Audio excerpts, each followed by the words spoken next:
ಇವತ್ತು ಪೂರ್ಣಿಮೆ ಮತ್ತು ಮಹಾವಿಷ್ಣುವು ಕೂರ್ಮಾವತಾರವನ್ನು ತಾಳಿರ್ತಕ್ಕಂಥ ಒಂದು ಶುಭ ಸಂದರ್ಭದಂದು ನಾವು ಅಂಕೋಲ ಎಂಬ ಊರಿನಿಗೆ ಹೋಗಿ ಅಲ್ಲಿಯ ಕೆಲಸ ಕಾರ್ಯಗಳನ್ನೆಲ್ಲ ಮುಗಿಸಿ ಊರಿಗೆ ಹಿಂತಿರುಗುವಂತಹ ಮಾರ್ಗದಲ್ಲಿ ನೋಡುತ್ತಾ ವಿಹರಿಸುತ್ತಾ ಬರುವಾಗ ಸುಂದರವಾದಂತಹ ವಿಹಂಗಮ ನೋಟಾಡ್ತಕ್ಕಂಥದ್ದು ಕಣ್ಣಿಗೆ ಬೀಳ್ತಾ ಇರ್ತಕ್ಕಂಥದ್ದು.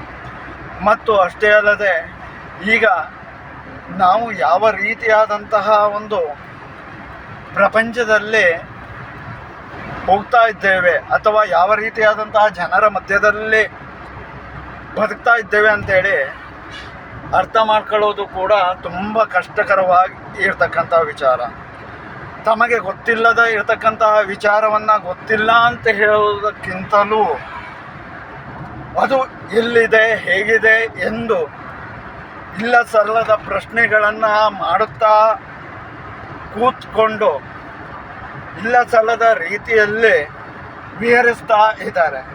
ಆದರೆ ಯಾವ ರೀತಿಯಾದಂತಹ ಸಾಧನೆಯನ್ನು ಮಾಡಿದ್ದೀರಿ ಅಂತ ಹೇಳುವುದಾಗಿ ನಾವೇನಾದರೂ ಕೇಳಿದರೆ ಸಾಧನೆ ಎಂಬುದು ಶೂನ್ಯ.